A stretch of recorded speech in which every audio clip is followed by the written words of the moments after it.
நமது friends motor சார்பாக பல மக்களுக்கு மானியத்தில் வாகனங்கள் எடுத்து கொடுத்துருக்குறோம். அரசு மானியத்தில் கிட்டத்தட்ட ஒரு இப்போ நம்ம போட்ட வீடியோக்களை பார்த்து 20 லட்சம் பார்வையாளர்கள் தாண்டி வியூஸ் போயிட்டு இருக்கு. மக்களும் வந்து வாகனம் வந்து மானியத்தில் எடுத்து பயன்பட்டு இருக்கிறாங்க. அவங்களுமே இண்டிவிஜுவலாகவே பேட்டியும் கொடுத்துருக்குறாங்க.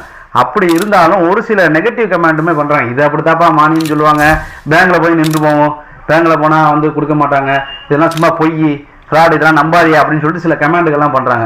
அதுக்கு நம்முடைய தரப்புடைய பதில் என்ன சார்? மக்களுக்கு தெளிவான விளக்கத்தை கொடுத்து நம்ம ஃப்ரெண்ட்ஸ் மோட்டார் நீங்கள் சொன்ன மாதிரி தான் நம்ம ஃப்ரெண்ட்ஸ் மோட்டார்ஸ் நம்ம வந்து 20 வருடமாக அந்த வாகன விற்பனை துறையில் இருக்கிறோம். நம்ம பல்வேறு டீலர்களில் வேலை பார்த்த அனுபவத்தை வச்சும் அரசு திட்டத்தை வந்து மக்கள்கிட்ட கொண்டு போய் சேர்க்கணுங்கிற அடிப்படையில் நிறைய நூற்றுக்கணக்கான வாடிக்கையாளர்களுக்கு வாகனங்கள் வாங்கி கொடுத்துருக்கோம். அவங்களோட நேரடி பேட்டியவே நம்மளுடைய சேனல்களில் போட்டிருக்கோம்.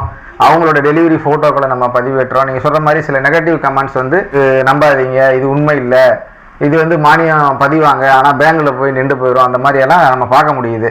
ஆனால் அதை வந்து உண்மையான நிலவரம்